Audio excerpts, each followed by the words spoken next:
So I've gotten into intermittent fasting over the past couple of months, and it's going pretty well, I think. Starting to see some results, starting to feel good about it. I'm getting used to it anyway. But one thing, it really cuts into my snacking, which I guess is the point.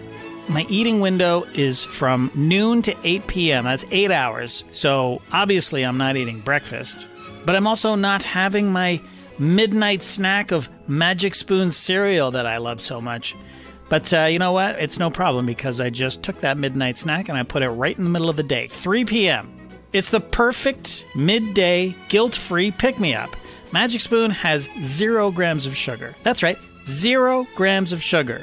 13 to 14 grams of protein, 4 net grams of carbs, and only 140 calories per serving. It's keto-friendly, gluten-free, grain-free, soy-free, and low-carb. It's the perfect 3 p.m. treat to bridge the gap between lunch and dinner, which is then followed by a 16-hour fast. Oh my God, what am I doing? You can build your very own custom bundle with all the classic flavors. Cocoa, fruity, frosted, peanut butter, blueberry, cinnamon, and now cookies and cream and maple waffle. That's right, those last 2 are now permanent additions to the lineup that you can add to your very own custom box. Go to magicspoon.com/nodunks to grab a custom bundle of cereal and try it today. And be sure to use our promo code NODUNKS at checkout to save $5 off your order. And of course, Magic Spoon is so confident in their product, it's backed with a 100% happiness guarantee. So if you don't like it for any reason, they'll refund your money, no questions asked. Remember, get your next delicious bowl of guilt-free cereal at magicspoon.com/nodunks and use the code NODUNKS to save $5 off. Thank you, Magic Spoon, for sponsoring this episode. We are back, baby. We're back. Classic.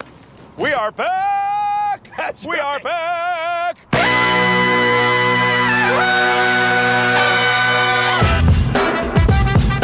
Good morning, sweet world, and welcome to the No Dunks podcast on the Athletic Network. It's Monday, October 18th. Happy NBA Eve. Yes, one more sleep. I'm J.E. Skeets, back from beautiful Arizona. And alongside me, as always, we got Tass Mellis. Yeah, welcome back from beautiful Arizona, J.E. Oh, it's so great to be back with my boys. Got my Top Shot hot boy, Trey Kirby. Hey-o! Hey, yo. The international man of mystery, taking it to the max. Leigh Ellis. Friends. And last, certainly not least, making the magic happen, it's JD. Hello. There he is. Here we are. Shout out to the stream team for joining us live on YouTube. Take a second. Subscribe if you haven't. Like the video if you haven't. Make sure you comment, both live in the StreamYard or Stream Team. It is, I guess, StreamYard, too. Don't drop your comments below the YouTube video. Giving away the playbook, Skeets. Yeah, man, share the show. Share the show. I'm a little rusty, obviously, after taking a couple days off. You guys did fantastic work, though. Part 4 and 5 there without me. And the No Buffs episode. Oh, baby. What an episode to talk about.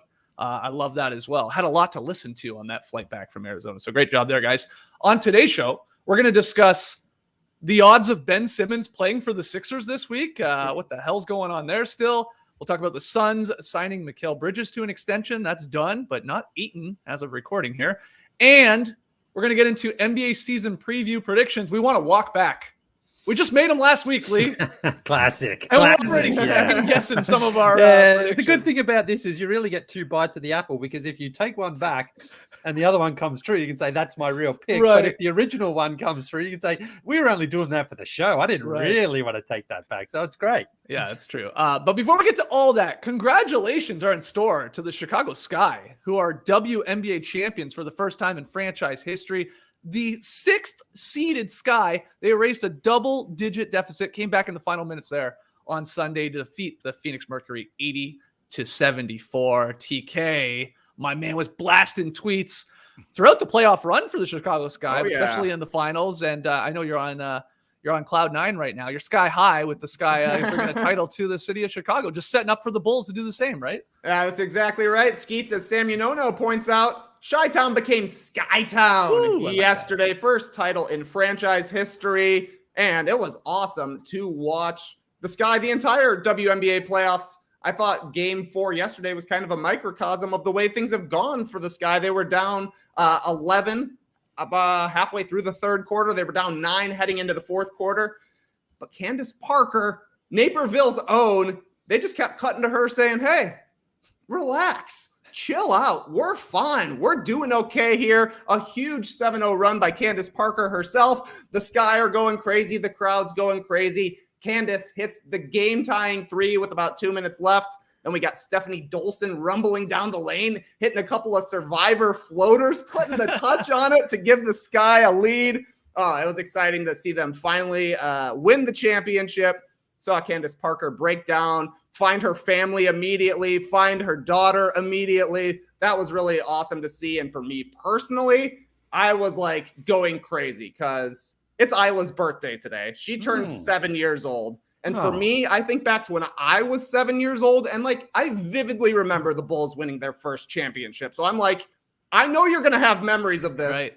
Ergo, I'm standing up the whole time, clapping as loud as I can, giving them high fives to the point where maybe I went a little too hard on it with a little too much ferocious slaps there, like we're getting ready to record an episode. But that was one of the things I just want both of the girls to remember, seeing a team that they actually follow a little bit win a championship. It was really fun yesterday. Kudos to the Sky and Candace Parker especially, and the other Chicago area legend, Allie Quigley as well, getting the hometown title. Very, very cool stuff. Yeah, she was on fire. She had 5 threes, did she not? Yeah, I know she's one of the best 3-point shooters in the game. Yeah, it was cool to see. It looked like they were not going to be. It looked like we were setting up for a game 5 there for sure. Of course, with that crazy comeback from the Sky. I was watching it in an airport, lounge or bar, I guess, which I was happy to see. The football games were on, yeah. But you had the WNBA game on there as well, and people were watching it. The crowd looked insane there in Chicago. Actually, that was awesome to see. And I'm very happy to see Candace Parker getting the delayed starters bump there, going on to win the championship. Right. But also, it was funny for me because obviously I don't have a real tie to either of those cities. But Diana Taurasi has been one of the greatest female players of all time. Would have been nice to see her win a championship too, but of course we have a connection there to Candace as well. So whoever won, it was going to feel a little bit disappointing for the other one, but it's been a great season, and congratulations to Candace. It's kind of like LeBron going back to Cleveland, really, isn't it? Because she was in LA, she goes back to Chicago. They never won before. They didn't look good. Their season got off to a terrible start, and I remember that because they drafted Shyla Heal, and then they cut her after only about 6 games. Because the team was doing so badly, but then to come back and then to win it from 6 was incredible. So fantastic job, Candace. She really is one of the best athletes to cheer for because she's such a normal person. When we have had her on the show there at the start, she was great to talk to. So happy for her. A little bit unhappy, I guess, for Taurasi because she's just been such a great ambassador for the game as well throughout her entire It's all career. right. She's got the GOAT trophy. Yes, and she's married to Australian legend Penny Taylor. So well done, Diana, for a great career. She might still be playing, by the way. I'm not saying she's retiring, but she's been great. Yeah. Taz, did you watch this? Yeah, I've been watching. I've been watching this playoff run. It's been great. This is the season I've enjoyed the most by far. I think everybody talks about Candace Parker, but that team is just stacked. Yeah. If you watch the games, they are just good up and down the roster. I love watching Courtney Vandersloot play. She just runs the show. She's got it all. She's a baller. That's the simplest word for it. She does everything that any basketball player can do. She's got the fakes. She's got the passes. She's 5'8". She can, she creates space. She's got, some craftiness out there. She's got a little Facundo Campazzo craftiness or a little Milos Teodosic craftiness, like Kalia Copper. Stockton craftiness. That's once I learned that she had been tutored by John Stockton playing at Gonzaga, I was like, yeah. I'm not a big John Stockton fan, but I can see the influence, no doubt. But she's got more flair than John Stockton. Everybody does. Yeah, exactly. That's why I don't like making a John Stockton comparison. Yeah, that's right. It's like, okay, sure. Yeah, she's got the beauty passes, and up and down. The Quiggs found her shot there in the fourth quarter. Kalia Copper is she won MVP. She didn't have the best game 4 there, but she was. The putbacks, the tough drives, all series long. Yeah, they're just good. And the Stephanie Dolson, I didn't see the flicks coming in her game, but she's got them.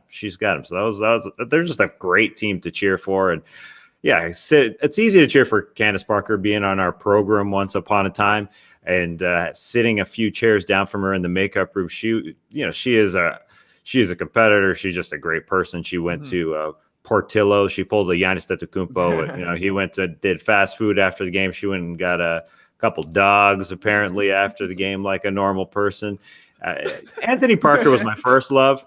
But Candace Parker of the Parker family, but Candace Parker, I think, has usurped Anthony Parker, I still love that guy too. Former Raptors legend, Anthony Parker, for sure. He's back in the NBA, I think, Anthony, too. I think he was picked up by an assistant GM with the Magic, I believe. Something like that, yeah. Oh, there you go. I didn't know that. Well, shout out to the Sky. Trey Kirby, what a day. I guess the Bears lost, didn't they? But you had the Sky winning the title. You had the Braves winning again on a walk-off, really, with a huge hit there. And then I thought you were going to go 3 for 3 there with the Bears, but they lost to your arch nemesis Packers, right? Yeah. They lost to the Packers, and Aaron Rodgers scored a late touchdown. Yeah. And he was screaming to the crowd very close to the microphones, "I own you!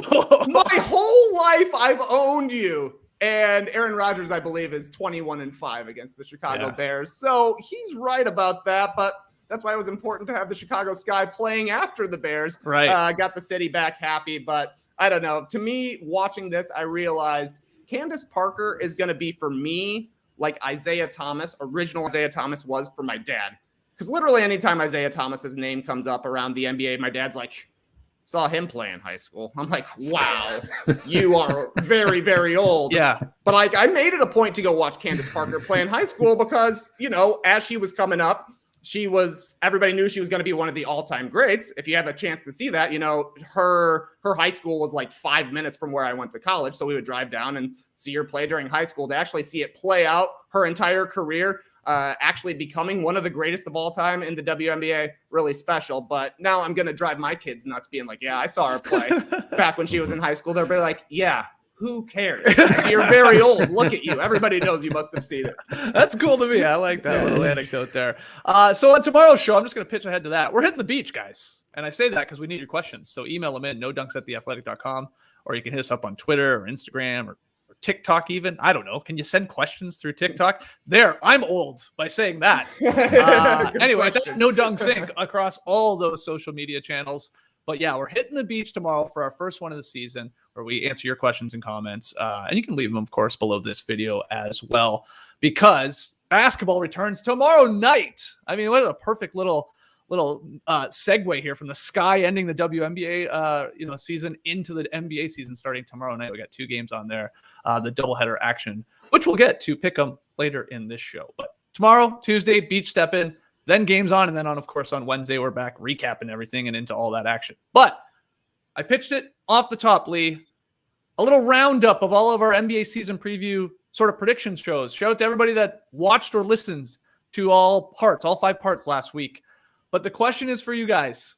What is a prediction you would most like to take back? Maybe after re-listening to some of our shows, or after you said it, you're like, why did I go with that? Or that was lame, even a pick. Maybe you want to get a little more exciting with your actual prediction. So Trey, get us started. What is a prediction from our season preview shows that you would like to take back? I hate my finals pick. Oh, Nets over Lakers. Boring. I was getting ready to make it on Friday. I was like, I really painted myself into a corner here. I can't take any other teams because we already did our who's going to win the East and who's going to win the West. So had to go with the chalkiest pick of all the chalks you can chalk.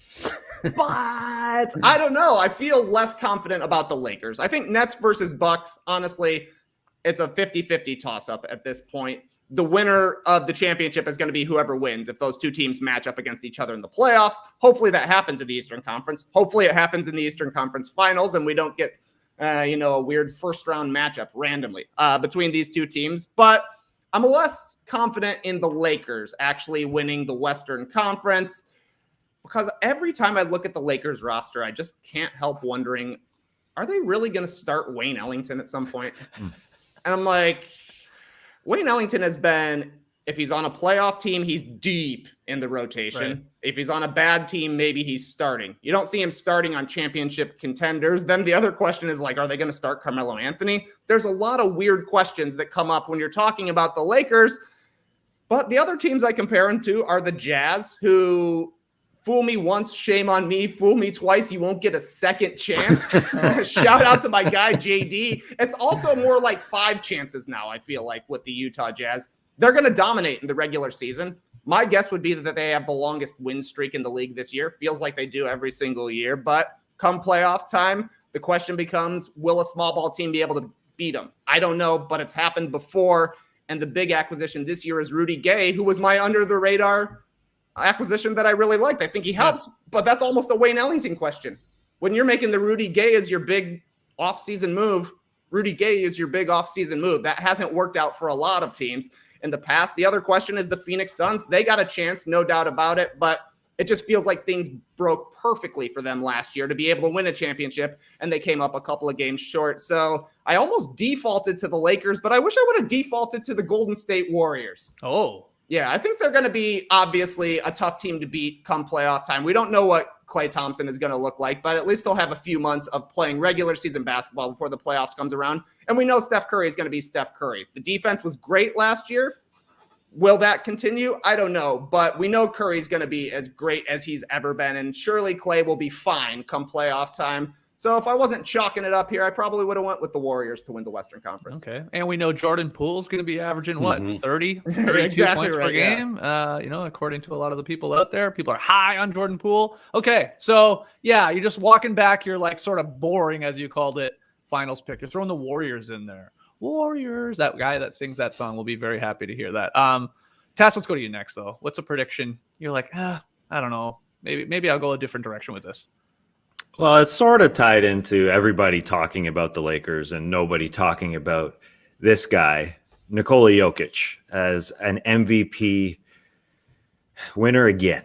I find my reasoning was basically no one's talking about him, so he would almost be a surprise for voters, even though he won Finals MVP last year, because everybody in the Western Conference is talking about the Lakers and the Warriors, as Trey was talking about finalists that could appear there. And then the talk is not about the Denver Nuggets whatsoever. It's the Suns, the Blazers, the Mavs, the Clippers, and the Jazz. And the Nuggets are just so far down the list that it feels like Nikola Jokic could be a surprise for voters. That was my reasoning, because he is down in the in terms of the odds, and no one talking about it. But it's gotten to a point where there's such little talk about Nikola Jokic that it's getting to me that it's making me think like the logical pick 6 months from now. It's not a bad pick. You want some odds. You want a guy who's performed without Jamal Murray before, who's had a great run, who did it last year after Murray got hurt, and can go into the offseason knowing what he's getting into. Plus, he's pissed that he got swept by the Suns in 4 games. It could be an under-the-radar pick, and that's always good for voters. There's a bit of a narrative there, but it's getting to me here that 0 people are talking about the Denver Nuggets, and they're just going to have to be so good for him to win MVP. And it's just the Twitter sphere is getting to me a little bit. It's happening out there that, everybody's talking about the Lakers and they're 0-6 in the preseason. And does that mean anything? And I do think they're going to get off to a bad start.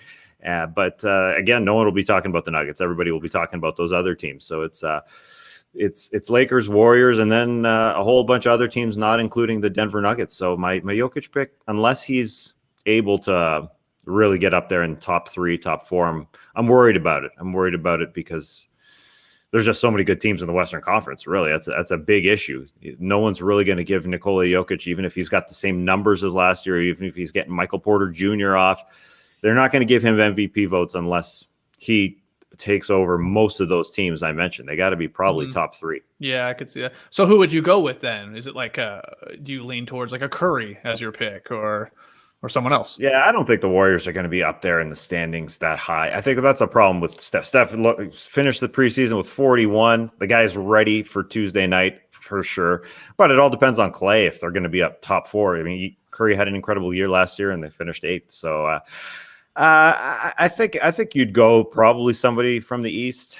I don't know though, but it's a Durant Giannis vote for me at this point. Leigh, what's a prediction you want to walk back? Well, I had Matisse Thybulle as most improved because I think he only needs to improve his scoring a little bit to have a significant jump. But then I'm like, it's actually quite a lot to ask a guy to go from like basically 4 points a game to, even if he goes up by 3 or 4 times, he's up to 15 or 16. But this tends to go to a player who makes that jump into the sort of high teens or lower 20s.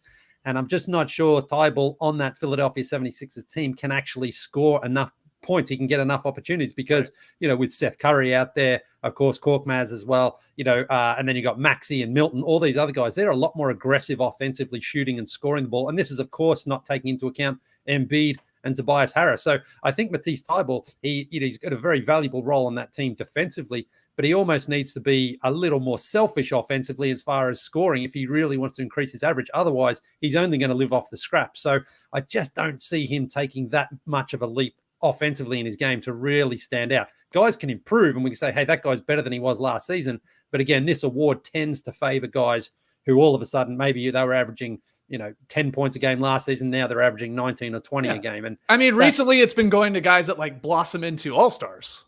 Right. And Tybulle's not in that category yet. So, but I did fall in love with him in the Olympics because he was so good for Australia and he averaged 8 points a game, shot over 60%. And it's like, he can do that with more minutes and more opportunity in Philadelphia. But again, they're not going to run any plays for him. He's going to have to just be like sort of Sean Marion, just live off whatever you can get out there, get tip-ins, get layups, get fast breaks and score that way. But, again, I was looking back at some of his highlights and he's just not quite aggressive enough. So he needs to almost change his mentality there on the offensive end. And maybe he's just not confident in his shot. So, yeah, it's going to be a big ask for him to somehow get enough attention and enough opportunity scoring the ball wise to really garner, recognition for that award.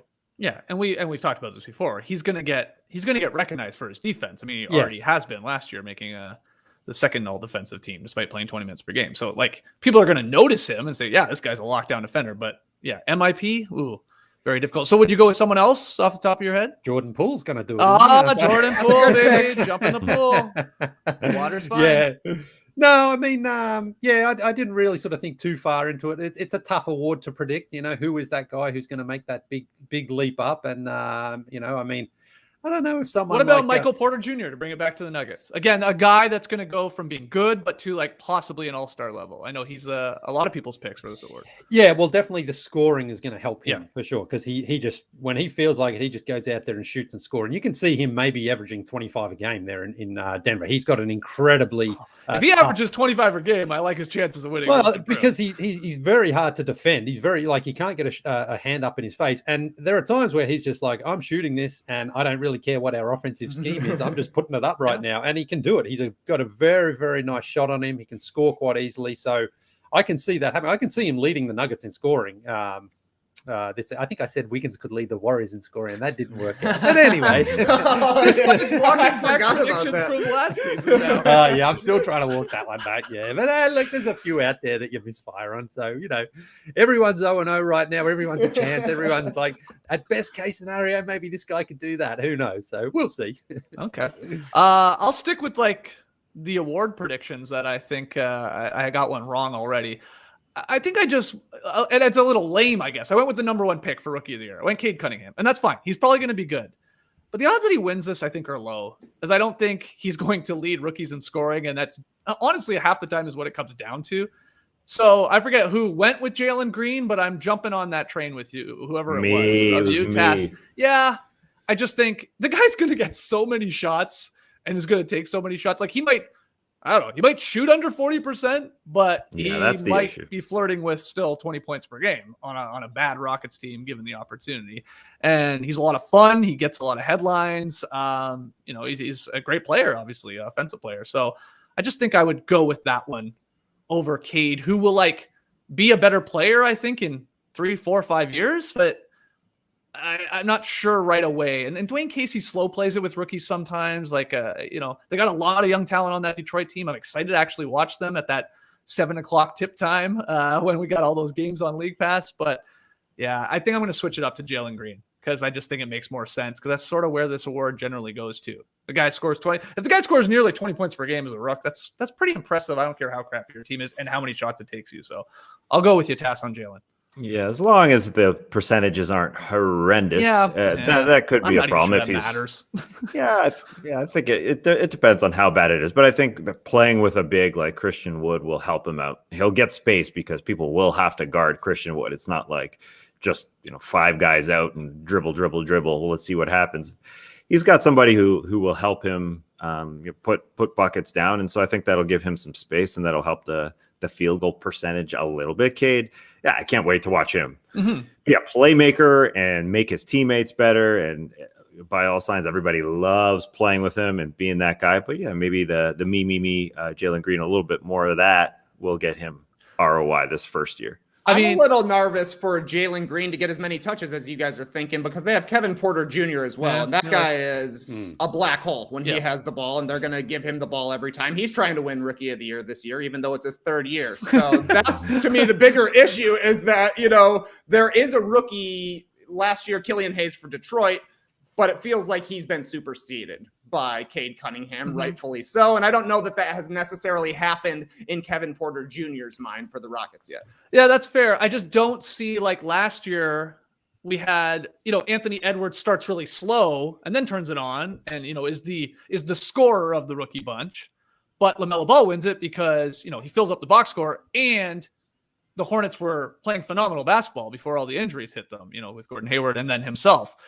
Killian Hayes might have that impact like a LaMelo Ball, at least filling the box score, but the Pistons are not going to win that many games. I mean, I don't think they're going to be, a fourth or fifth seed like the Hornets were before all the injuries struck them. So I don't see that coming into play. So that's why I'm just sort of going to go back to, like, these will all be bad teams, even Suggs, possibly even Barnes and the Raptors. I'm not sure any of these teams will be like, whoa, wow, that rookie has come in, become like their first or second best player, and they're like a playoff team suddenly. I think they're all going to be sort of bad. So then I just default to the guy I think that's just going to score the most. And I'm going to go with Tess on Jalen Green. Though what was my my dark horse pick was Trey Murphy. Trey Murphy. That's right. On the Pelicans. One of my favorites. Listening back, I had a lot of Pelicans picks there with Nickeil Alexander-Walker too as my MIP pick. So I will say for the rookies, the Australian Josh Giddey had a very impressive preseason. Much better than I was expecting. He just looked very comfortable out there, scored well, has got some great assists, and there's a lot more interest in that there. So, because obviously I couldn't believe you didn't pick him, I said. Well, I didn't really think, it's a pretty strong class, and there's a lot of those guys up the top there who I think are going to get more minutes and more opportunity. But I just couldn't believe how comfortable Josh looked in his first few games there. At 6'8", he's quite tall. He can handle the ball, can make some incredible passes. The question was going to be whether or not he could shoot the ball, but he was shooting 40% in the preseason. It's all preseason, but, pretty good start anyway for him. Yeah. So we'll see how it goes. I see Leigh has chimed in with all of his award picks here in the stream team. Josh Giddey, Rookie of the Year. Josh Green, MIP. Matisse Thybulle, Defensive Player of the Year. Patty Mills, Sixth Man. And Joe Ingles taking home the MVP. Oh, crazy. Great picks, Leigh. Well, Patty's going to start, so he can't get the Sixth Man of the Year. All right, well, let's come at this from the other direction here with our predictions from last week. What's a prediction you're most confident about that you just you're pretty convinced you nailed it? Task, get us started. The Brooklyn Nets are going to win the East. Oh, okay. I know the Bucks are good, but I don't care. I think the Brooklyn Nets, we just mentioned Patty Mills, pretty good sub for Kyrie Irving if he's needed. I think the biggest thing, though, is they had a great locker room last year, and that's considering all the new parts that they had last year. They can go into the summer and then figure things out, and more importantly, besides the locker room, besides Steve Nash running that thing, James Harden is in good shape. James Harden is one of the best players in the game. And last year he had an off year. He was 25-7, whatever he was. It was an off year for him. He was not in shape last year. Steve Nash said at one point while he was getting going his first month with the Nets, his games were his practices, and he couldn't practice because there just wasn't a lot of time. So he was getting into shape. I know we talked about the Milwaukee Bucks versus the Brooklyn Nets. Line them up. Skeets, you mentioned whose big three is the better big three if Kyrie Irving isn't there for a long period of time. Well, Giannis and Durant, they cancel each other out. Call them what you want. Top three players in the game. Mm-hmm. But I think clearly the best number two on either team is James Harden when he's right. And he's going to be right going into the season. And there's a great article on The Athletic. Alex Schiffer wrote about James Harden and how he is one in mind with Steve Nash, how Mike D'Antoni taught both of those guys how to be who they are. And again, last year, Harden went from throwing money in a strip club to being on a basketball floor within days for the Houston Rockets, and then he got traded. And I think he's going to go back to somewhat of that guy who led the league in scoring 3 straight years, especially with Kyrie Irving out. Last year was just a blip for him. The 3 years before that, he'll go back to that for me. And I think, whatever you think of Kyrie, I think at some point he will be back. And this roster is just stacked. It is so stacked. So I think the Bucks are going to be good. They're going to be very good. And we talked on Friday about Giannis Antetokounmpo, if he can add this handle and just floating into jumpers on any part of the floor. I mean, that's different. That he would be a different beast. But I think we also look at the Bucks and what they were, a finished product last year, and Drew Holiday and Chris Middleton, how great they looked in the finals. But Jimmy James Harden is one of the top 5-6 players in the game when he's going right. And I think he'll be going right from the get-go this year. So that changes things. And last year they had the best offense in the NBA with all those working parts and those moving parts and how they didn't really know how to figure it out and put them all together. And now I think they're going to have it all together. And I bring up the locker room because I don't think, the Kyrie thing is it's just not going to factor in. This locker room is just too good for that. Durant's a great leader, and Nash is a great leader, and they're all high-fiving each other. I think they'll be good out of the gate this year. Leigh, same question, man. What are you feeling good about? Well, the 6th Man of the Year award tends to go to the guy who just scores the most points. And my man down here in Atlanta, KEvin Huerter, averages about 11 or 12 a game coming off the bench primarily. And I really think I'm expecting the Hawks to be much better this season. And I think he's going to have a big impact because I think he did start a couple of games due to injuries and guys missing. But I think primarily he is going to come off the bench. He can shoot that 3-pointer really well. He can score. He's a bigger guy too. He's 6'8". Like he's sort of a little bit, I don't think he's deceptive at that height. So he can play defense. He can rebound. He contributes other places on this team.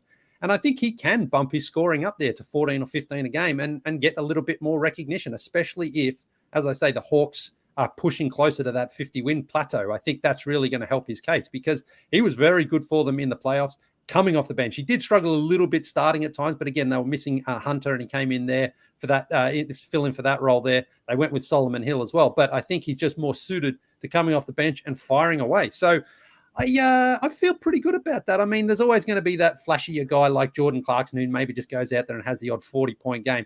That's probably not going to be in Huerta's game, but I just think a consistent performance on a good team for a guy out there shooting who did make a bit of a name for himself in the playoffs could really help his case. Again, you need to average you don't need to average 20 a game. I think 15, 16 a game is all you need, and I think he can achieve that. So I don't mind it. I like that pick. It's always, I know it's not the greatest award in the world because it's usually only down to sort of 1 or 2 guys who can win it. But I wouldn't be surprised if he can keep his name in that bunch, certainly at the start of the season here anyway. What about the fact that he plays with the guy who was 6th Man of the Year himself and Lou Williams coming off the bench and Cam Reddish playing 25 minutes and DeLon Wright? Like, isn't there just too much firepower on that team for where to hurt you? I mean, isn't that great though? They're deep. They're deep right now. You name those players like Cam Reddish. He was really good when he did get healthy and come back against the Bucks. He wants to make a name for himself because he wants to get paid. So yeah, there is maybe there is a little bit too much scoring there, but Lou is sort of toward the end of his career, and I think the Hawks know that KEvin Huerter spreads the floor for them. He really helps out that second unit. So it's going to be tough, but I just like the way that he performed in the playoffs. I think he's ready to take another step up. I like that you just keep mentioning guys that are 6'8". Really I know. They're undersized. When are you going to start talking about the Raptors? Every guy on the Raptors is basically 6'8". That's right. Your dream height, apparently. Yeah, I know. Everyone's an undersized 6'8", but yeah. All right, Trey, you can wrap this up. A prediction you're most confident about from last week's shows. Well, unfortunately, this fella is not 6'8", but I still like Ja Morant's chance is making his first All-Star game this year. Okay. The question is going to be, do the Grizzlies take a step back, swapping out Valanciunas for Steven Adams? I'm a big Jaren Jackson Jr. believer. I think his stretchiness is what will actually help Ja the most. Maybe they won't be quite as good of a half-court team being able to throw the ball down into Valanciunas, and he gets some pump fakes going, throws up a dinker and dumper and makes it. Perhaps that won't happen, but there should be less congestion inside, which is good news for Ja Morant. The other question was, will the Grizzlies be good enough to kind of warrant an all-star berth at the midway point of the season? I think it's realistic that they're still in the mix, at least for the play-in tournament. It feels like we've got 9 teams in the Western Conference who are going to be locked into challenge. And Grizzlies are probably coming in number 9 on that list, but that's still a playoff team. They were still over 500 last season. I think being at 500 is more reasonable this year. But if the Grizzlies are challenging, it's going to be because Ja Morant is balling out, and he's done it so far in his career. I expect he'll take another step, and I think the chemistry with him and Jaren Jackson Jr. is going to be nice to see. And if you're a Grizzlies fan, honestly, that's what you want to see. You want to see those two guys being the best players on your team rather than Ja Morant and a collection of guys. So I'm a little bullish on the Grizzlies. They might be worse than last year, but not significantly so. I got a question that I didn't have in the show rundown, so you're going to have to like pull it off the top of your head, guys. But in maybe listening back to the shows from last week or not, maybe just thinking about them, what team did we talk about the least from those 5 shows? Like, was there a squad or two, Leigh, that we just like almost never mentioned? I was just thinking about this. I mean, Orlando didn't get a whole lot, but there's not a lot of great reason to talk about the Magic this year. I'm thinking out west, the Jazz got a little bit. The Clippers, really. Not a whole lot about them. I picked them to make the finals, just to talk myself into it on the fly there. But other than that, they didn't really get a whole lot of attention. Like no one, Paul George actually is a viable MVP candidate this season, I think. But he will be for 6 weeks. I think a bit more than that. I would no longer tolerate any slander from Paul George. He was incredible for that team in the playoffs. Ty Lue, Coach of the Year, didn't really get any buzz. What about this guy? Terrence Mann, I guess. Yeah, let's go. Here we go. Oh, yeah, you guys talked about Terrence Mann's nickname for like 10 minutes, I heard. Okay, so the Magic, anyone else tasked that you're just like, we didn't really, and it doesn't need to be a bad team by any means. It's just like maybe one of the better teams that we just sort of like just didn't come up a whole lot. Yeah, I think we did a pretty good job of talking about 29 of 30 teams, but when it came to the Magic, it was a Norlando. No, we didn't talk about them whatsoever. And I'm high on them. I'm not high, but high. And them finishing with the worst record in the league. Yes. I think that's the only time they came up. But hey, you want to what about this guy? Jalen Suggs. He's going to have a chance at Rookie of the Year. Talk about a guy with opportunity. He's going to have the ball in his hands the entire time. As for a team we didn't speak about at all, I think this is the answer because we shoehorned in the San Antonio Spurs during part 5. So we got a little Spurs talk, but this team did not come up hardly at all. The Wizards, only asking Leigh if he knew who their coach was. Wes Unseld Jr. Sorry. Did not expect the W's to come first. But the Wizards, there's a guy. What about this guy?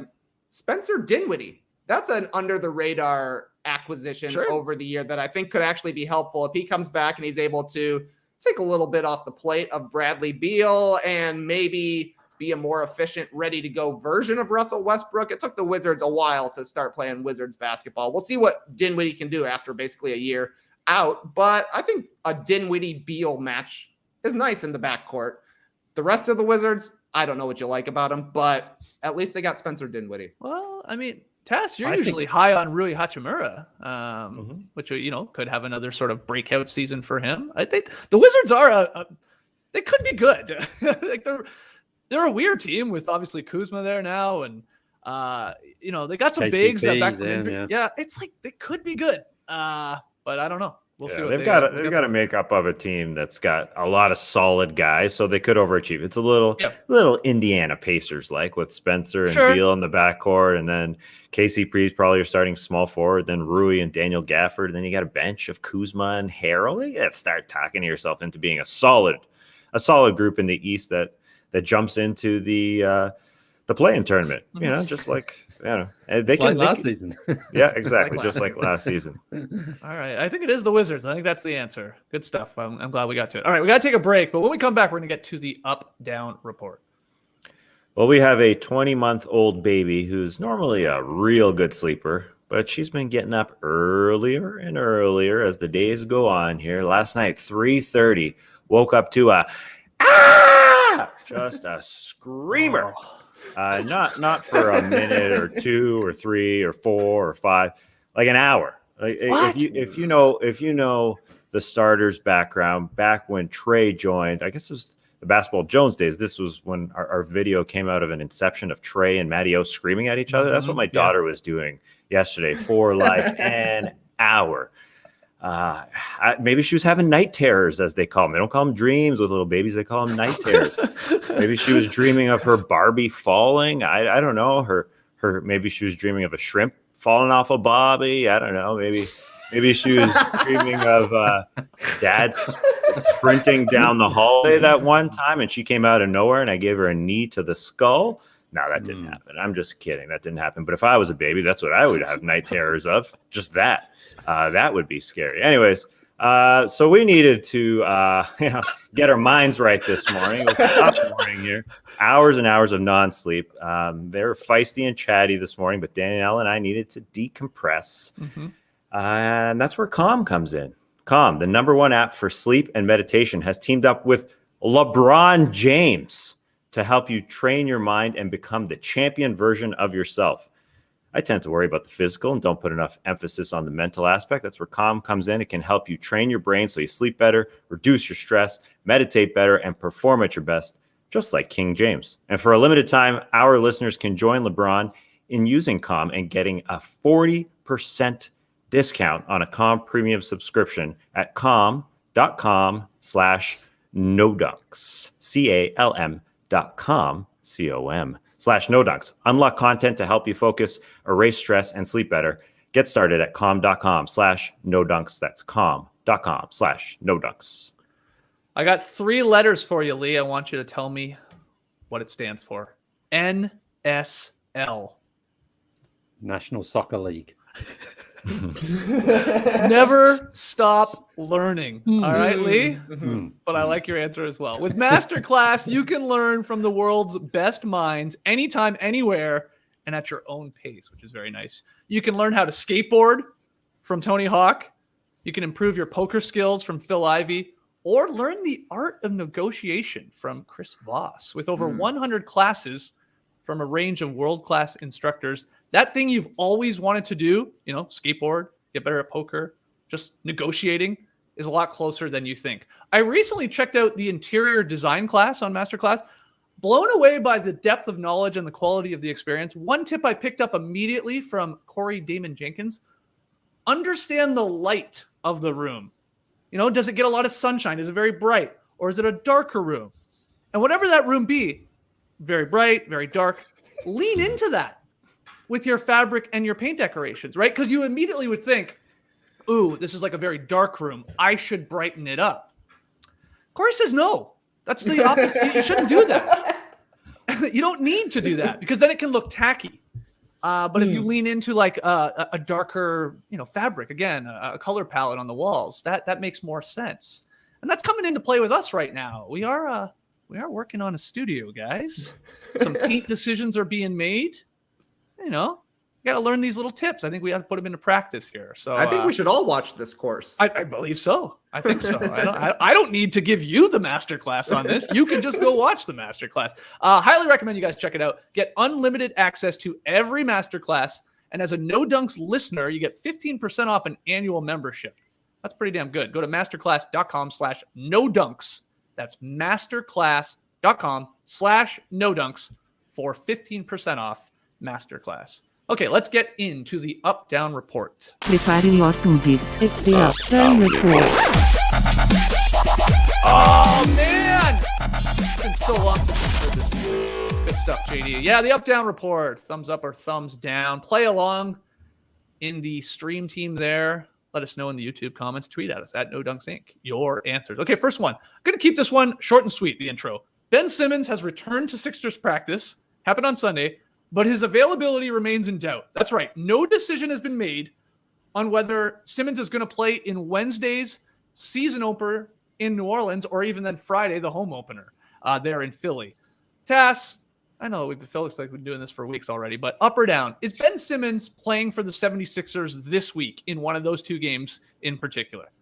Give me the up. Oh, he's got the He's got the giant thumb. Yeah, we're getting the studio ready. We're doing some spring cleaning, and I got this thumb out of there to do a little work. And it came up very handy today because I think Ben Simmons plays. The faster he plays, the faster he gets traded, in my mind. Okay. If other GMs are seeing him on the floor, okay, he looks good.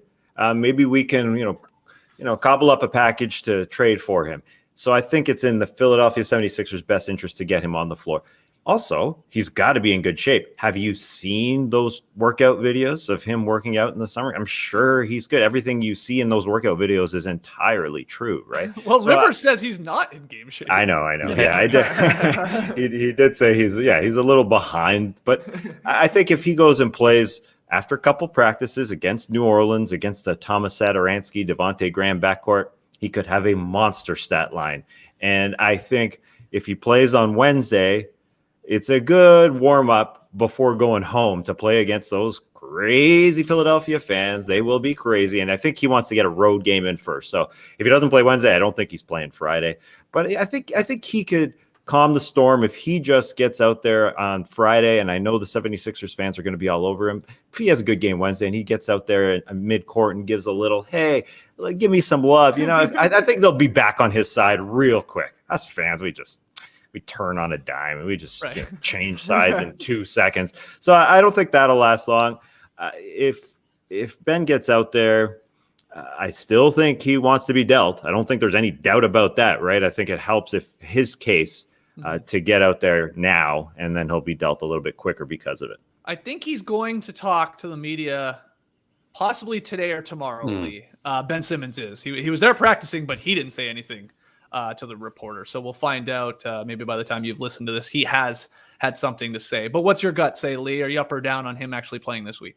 Oh, I think he has to play. I think he's got to get out there and show what he's got in his bag, really, because I think Daryl Morey's probably said to Rich Paul, I'm not trading him while his value is this low. If he wants to be traded to a good team, he has to get out there and show that he actually is back and he can play and he's improved his game and he brings some value back to us, because right now he's just like getting those offers that other teams are throwing at him. This is, again, my speculation, that they're just saying we're not giving up our top-level talent for a guy who just won't even turn up and work out for his team after what happened in the playoffs last season. And I also hope that Ben Simmons watched Giannis in the preseason games. I did not see a single Giannis off-season workout video. If you guys did, let me know. But Giannis obviously worked on his game and then put it into practice in those preseason games. We'll see if that carries over to the regular season. But the point being that Giannis clearly went out there, even though he just won the championship. He's a two-time MVP. He's one of the greatest players at the top 75 all time. He will be announced in a couple of weeks, no doubt about that. In a couple of days, Leigh. A couple of days. Yeah. And he clearly didn't get complacent with that. Instead, he was like, I know people are kind of saying, this championship was lucky, a shortened season. Giannis, they got lucky. They're not going to be able to do it again. Instead, I think he's like, I'm so determined to prove to people I'm going to get better and better each season. So I think that's important, because Ben Simmons, those videos, I don't think helped his case at all, especially if he does play in these first few games and the shot's not there, or he's not taking the shot, because he's actually going up against NBA level talent rather than just those dudes like me out there on the floor, and he's shooting 100%. That's what we saw online. So I think for Ben Simmons, he's got to get out there and just show that he still is someone worth trading for to the other teams, or the Sixers, and the fans are going to boo him. Okay, get that out of your system. But as Tass is saying, if he goes out there and plays really well and plays hard, the fans will be back on his wagon in 2 seconds, because that's the way fans are. We're dumb like that. We're like, oh, he's awesome. We're winning. Yeah, we love him, actually. Forget about all that stuff. So I think it's imperative that he gets out there as quick as he can on the floor to show us what he's got. Okay, Trey, what's your prediction? Is he playing Wednesday or Friday night? Nope. Not this week, buddy. Not playing Wednesday, not playing Friday. I think the conditioning is going to be Ben Simmons' version of James Harden calling in Rachel Nichols for an interview. Basically his way to be around the team without actually having to be around the team.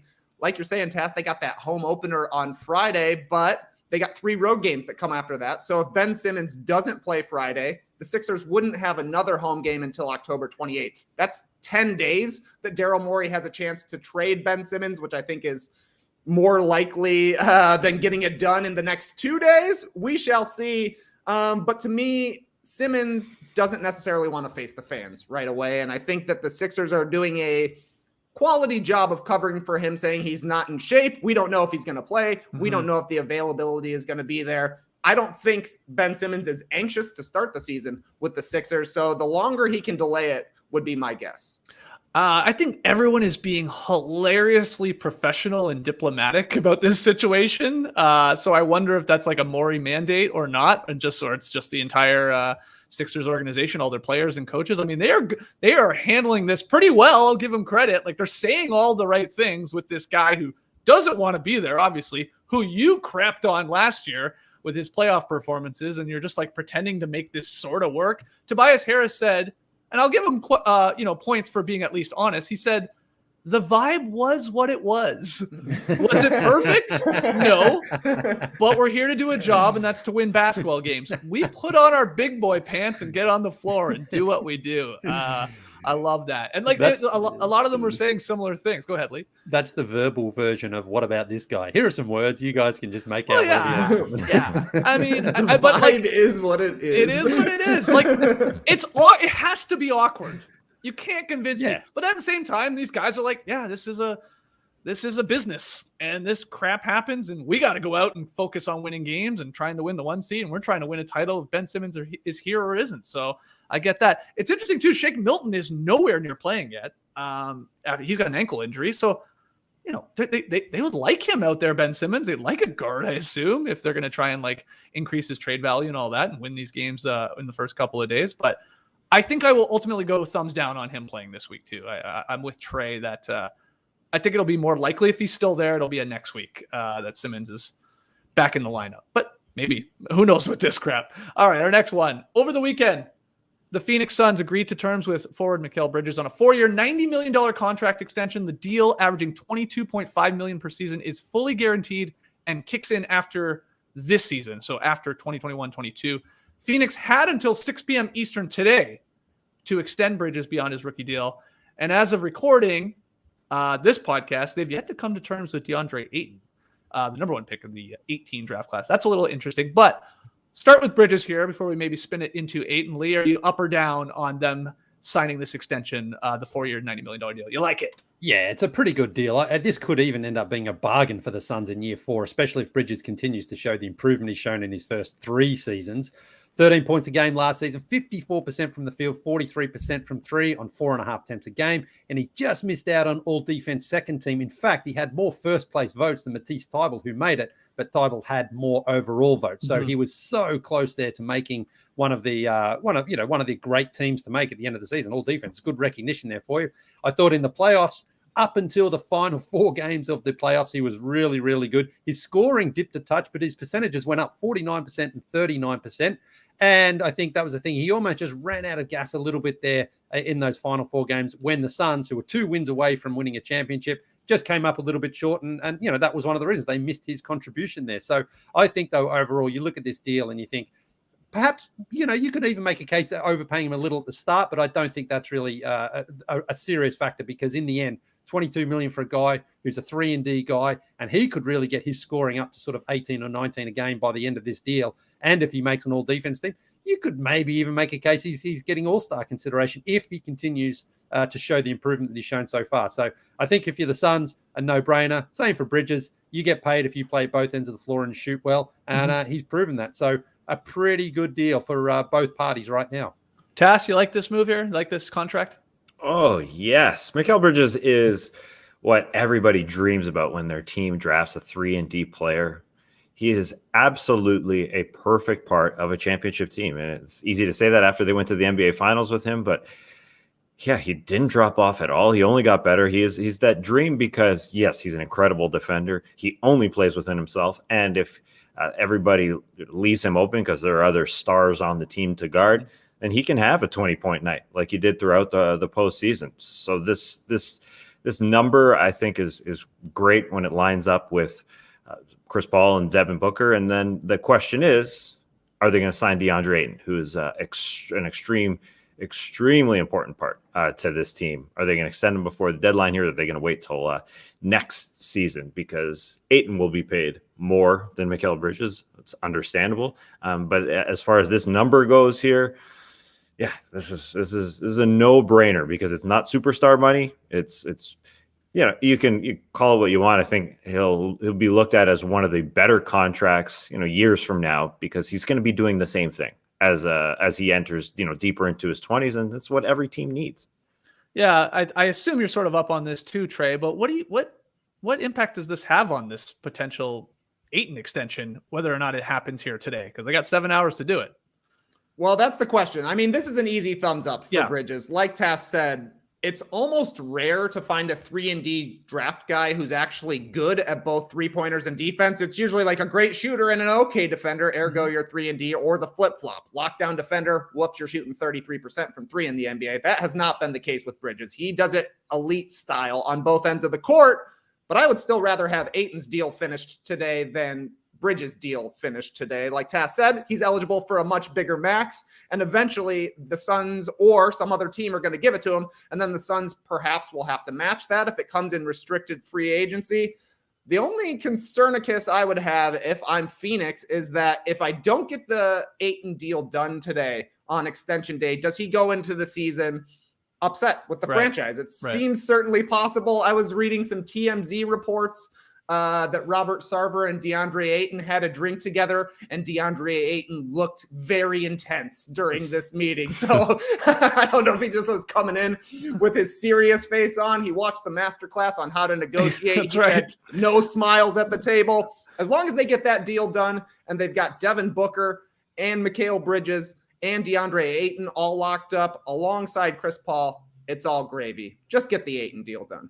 Yeah, and I saw Bobby Marks tweeting here, I believe it was earlier today, the extensions that we have so far from this 2018 class. You got Doncic there and Trey Young, Wendell Carter Jr., 4 at $50 million. Now Bridges, Gilgeous Alexander with the max money, Michael Porter Jr., and then Robert Williams coming in there. A total of $913 million if you're keeping track for these guys. But yeah, we will see here with Ayton. Again, only a few hours left. If he doesn't, they don't come to an extension, he becomes a restricted free agent next offseason if they don't come to that agreement, which could get interesting. And I'm with you, Trey. It's, you just went to the finals. Do you risk upsetting your big man who was instrumental in getting you there and was a phenomenal player for them throughout the regular season and into the playoffs? We'll see if they get it done here in the final couple of hours. As for Bridges, I think another note about him, you guys keep bringing up the 3-and-D. He also just never misses a damn game. I think he's played in every game of his career. So he's got like a little Iron Man streak going. And when you're the perfect role player, that's good. Get it, sop up minutes, take the best offensive guy on most nights, try and lock them up, and then be able to hit that three like we talked about there. So that's huge too, that he's I think played in every single game for them since he made his way to Phoenix. So good for him getting paid. And I think that's a great deal. Final one. According to Josh Gerben, Kawhi Leonard has filed a trademark for Clip Gang. Yeah, the Clippers All-Star intends to sell hoodies, sweats, T-shirts with that phrase, or I guess some variation of it. A month ago, showing you the photos here, shout out to Ben Golliver.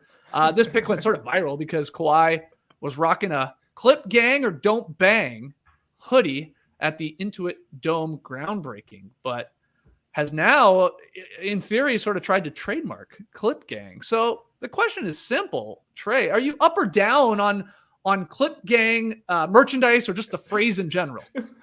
Are these shorts Clip Gang shorts? Oh, you like those? Because I'm loving those beach shorts. That'd be great. Throw them on over your swim trunks, walk on down and hit the waves. As for Clip Gang or Don't Bang, I'm a big thumbs down. What in the world does that mean? Clip Gang or Don't Bang?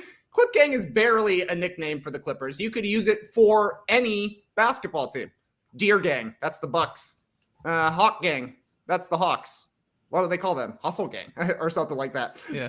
It just is just two words put together. Clip Gang. Lob City was great. They tried to go by a tribe called Bench at one point. I know Tass called them the Chip Clip, which I like even more than Clip Gang. And also, I get a little worried for a guy like Kawhi Leonard. Trademarking this, he could easily end up in a starter's mat situation where the team name changes and suddenly you got this trademark for no reason, but you don't want to change it because you got that verified check mark. I'm down on Clip Gang. Okay. All right. Leigh, would you be rocking a a clip bang hoodie. No, no. It just seems weird. It just does seem weird for a guy who's on his third team as well. It's like it's not like he's been there forever and he's like, I'm going to just be a one-team guy. It's like, well, you're there now, Kawhi, but maybe you're going to be on another couple of teams before your career's over. So what are you going to do then with those shirts and the merchandise? It's just weird. It doesn't, nothing about that sweater or that top he's wearing as well. It's like, I really want one of those. That looks awesome. It looks like just a regular sweater with some embroidery. There was a photo on the back that we weren't showing. Oh, okay. Yeah, I missed that. But it's just weird as well coming from Kawhi because he doesn't seem to care about anything. So why does all of a sudden he care about something this is almost more like a don't drink and drive type of like labeling there as well, like it sort of punches out off the shirt, but it's like clip gang or don't bang. What are you talking about? I'm just saying it's just weird. It's nothing. All right, there's nothing it's weird. I'll give you special that. about it. Okay. Yeah. Okay. Apparently, Leigh, excuse me, Tass. Lou Williams may have come up with this. I saw, some internet sleuths were trying to figure out like who started this, and from what I could find and what other people found was like, how they do those like sort of weird like, I guess they're just Twitter posts like going into a season, like what's your motto or like what's something fun about you? And anyway, I guess Lou Williams said clip gang or don't bang a couple of years ago on his thing. So I guess Kawhi likes it. But what do you think, Tass? Yeah, it doesn't really seem cohesive, I guess. But I guess if you think about it from this perspective, if Kawhi has those sweaters on the bodies of Clippers fans out there and the streets of LA of fans out there, the idea is if you're either with us or you're not. Don't be some second-rate fan, some front-running fan that is going to join us now if we're better than the Lakers to start the season. He wants, he's trying to build a Clipper brand and trying to make it cool. I get it. Mm-hmm. Yeah, I get what you're saying, Leigh, that it kind of looks like a don't drink and drive font. I get that. I'm not sure he's too worried about not being able to sell these sweaters down the road. I don't think he's worried about a Matty O incident where he's got too many of these sweaters. Oh, what am I going to do? I've put too much money into the patent. I think he'll be all right financially. It's interesting that it has nothing to do with New Balance. Like, why did New Balance get on board? But this is just a Kawhi endeavor. This is a Kawhi joint, and he's going to make it happen, I guess. You could see those on the bodies of people in LA, maybe. I guess. I could picture their bodies wearing that hoodie. Yeah. I don't think the Clippers need to be worried about bandwagon fans, I will say, in Los Angeles. They're not the team that needs to worry about that. Right. They got the toilets, though. Toilet gang. That's true. So many pissers. Piss gang. Okay, so JD, I know you were throwing up some thumbs up and thumbs down there. What's your take on Clip Gang and were what's the stream team's overall vibe? Were there more thumbs up or thumbs down for this? Definitely more down. I am with the downs. I should have grabbed a thumb. But anyways, I don't know. I mean, it's just boring. But you know what? Yes. You got to like that he's on the team. He's obviously 100% in on being on the Clippers. And as a Clippers fan, you want your superstar to buy into the team. So that's a positive, I guess. But I wouldn't wear this. You're not into it. There you go. Fucking nailed it. Speaking of merch, go get your real No Dunks merch over at nodunks.com. A lot better than that crap we just showed you. Nothing but Dunks bangers. gang or don't bang. Yeah, that's right. All right, we got to take one more break. When we come back, though, our first tweet of the night of this new NBA season and our first pick'em. So we'll get to that in a second. We got to pay the bills. The best way to think about therapy is through a bunch of analogies. We get our cars tuned up to prevent bigger issues down the road. We get annual checkups and go to the gym to maintain physical wellness and prevent injury and disease. We make sure the fishing line on our poles isn't frayed because we don't want to break off on a biggin. Going to therapy is like all of these. It's routine maintenance for your mental and emotional wellness to prevent bigger issues down the road. Doesn't mean something's wrong with you. It means you're investing in yourself to keep your mind healthy.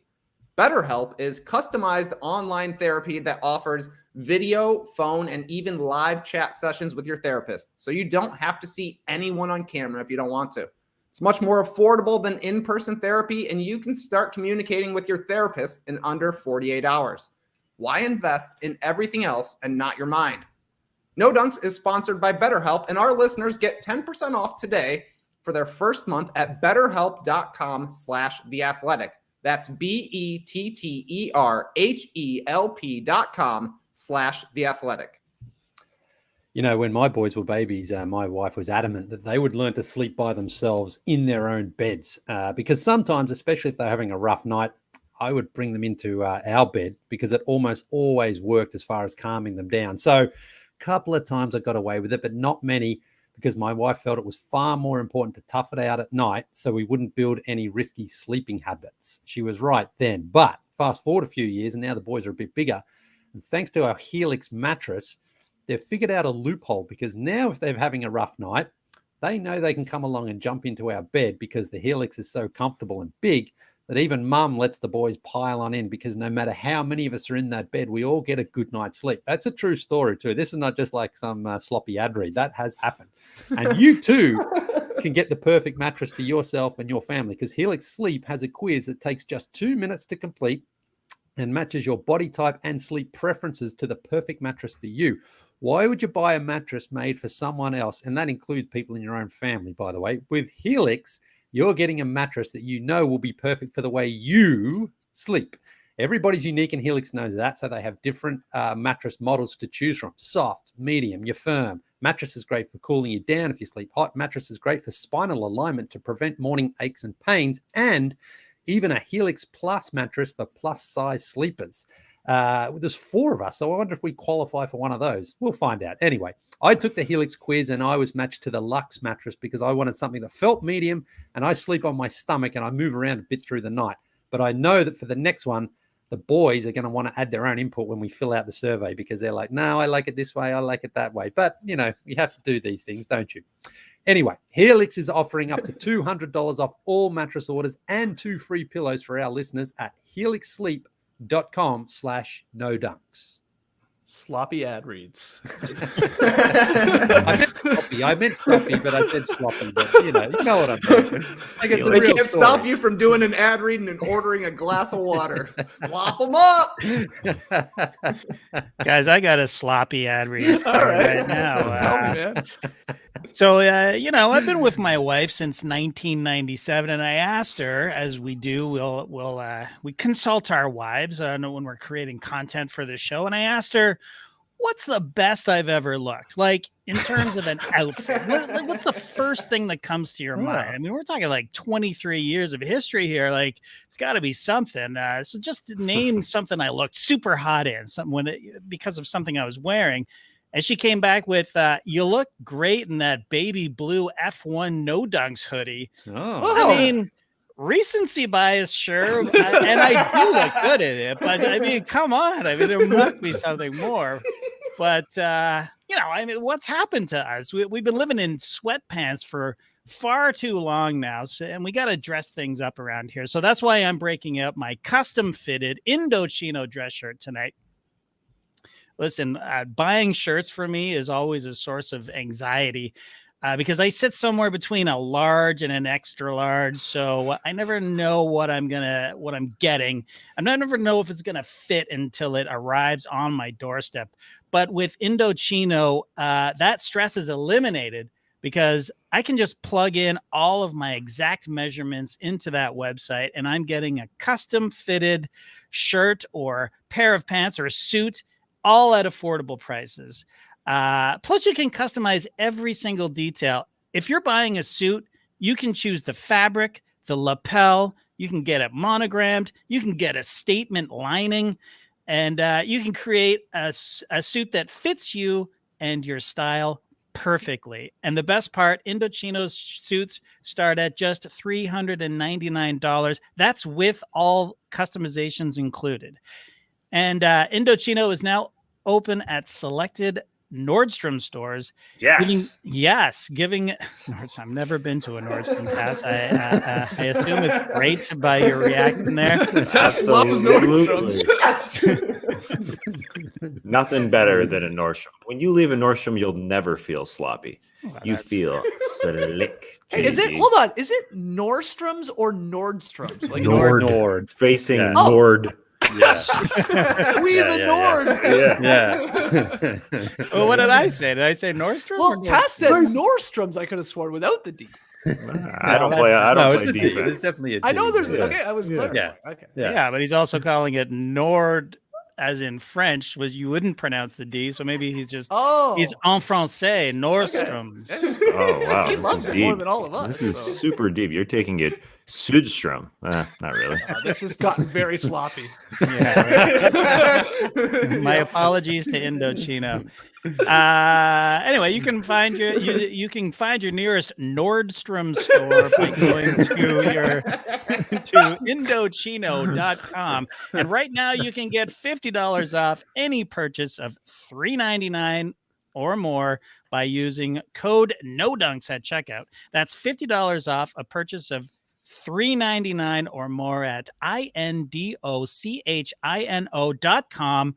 Promo code NODUNKS. I'm glad you spelled it out there. I thought it was Indochino, but there's a D in that. It's Indochino. Indochino. All right, awesome. Okay, well, I'm so excited to throw to this stinger because it's been so long. It is time for tweet of the night.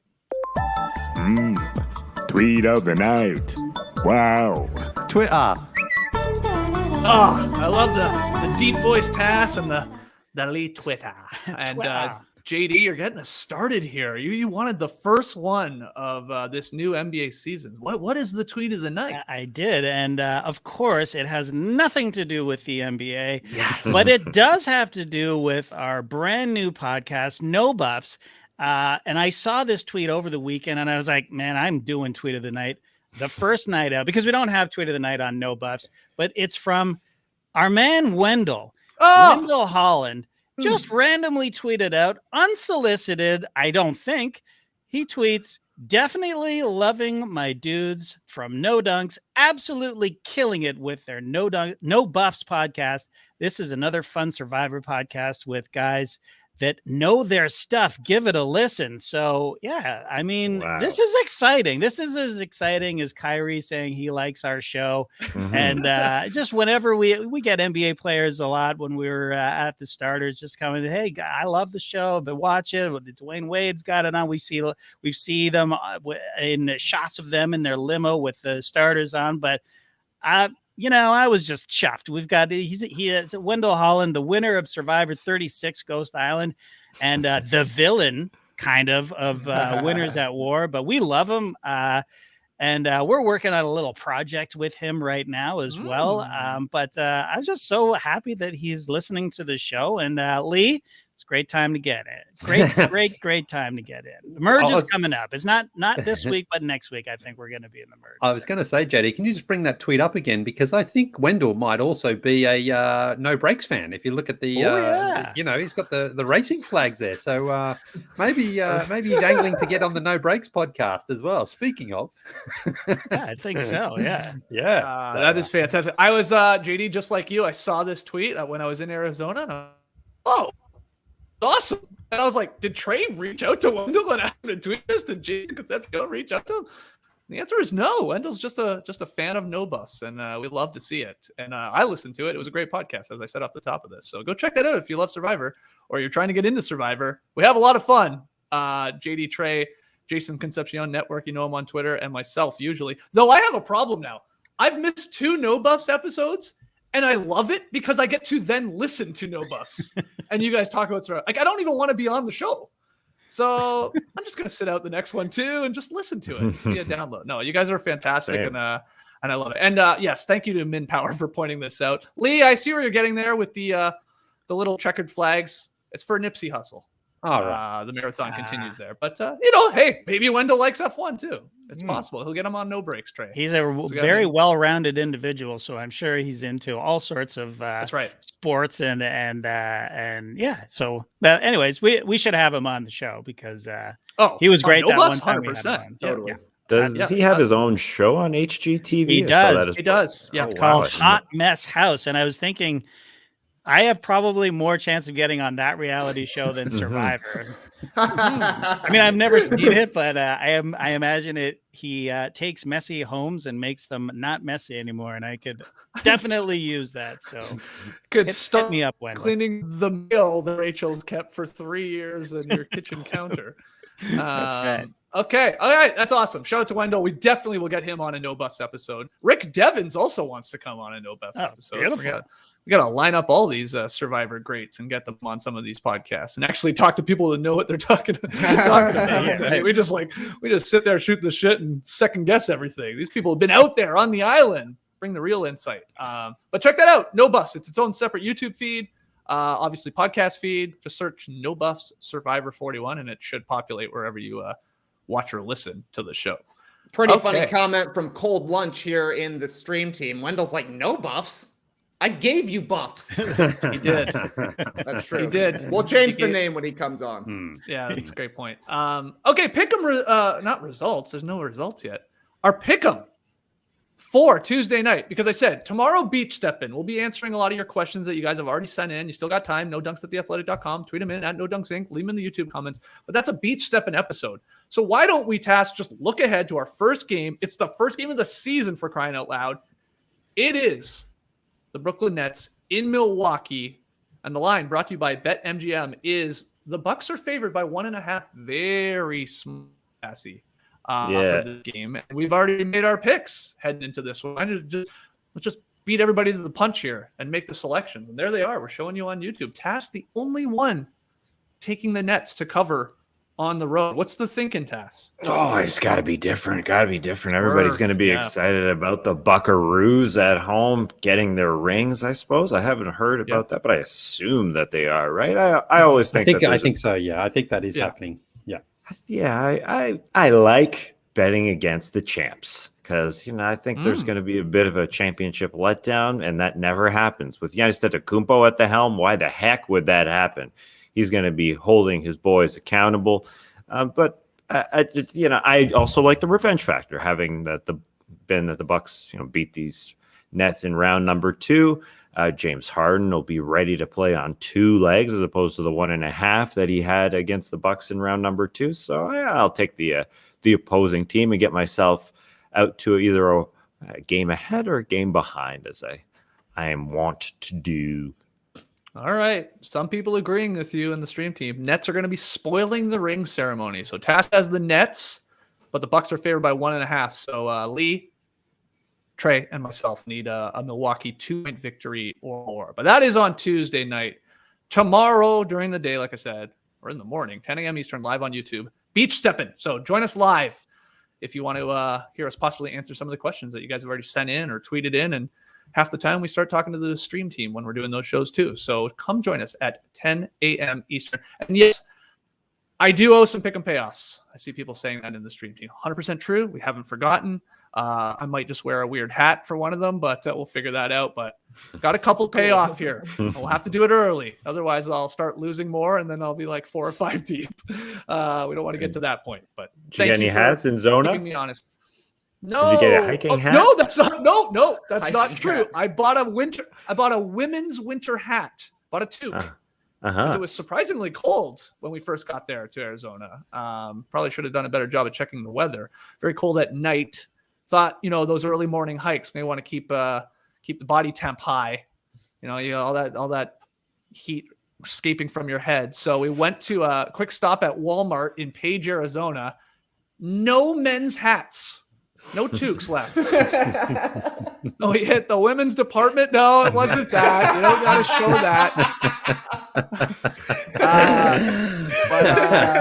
But our buddy Grish got one, and I did as well. And then, of course, in the end, I didn't even end up wearing it because it warmed up while we were there. But I did buy a hat, Tass, to answer your question. Glad I asked. Yeah. Okay. Can I just wear a toque for a pick and payoff? Yeah, that's what our pick and payoffs are resorting to. They're just the easiest thing. Yeah, last year I had an Arby's sandwich with applesauce. Oh, he put applesauce on his beef. I know JD is very angry that things are have devolved into us just sitting here eating or wearing hats. Are we going to get back on the train, JD, of making these things embarrassing or what? Well, I mean, embarrassing would be good. Something unpleasant at the very least.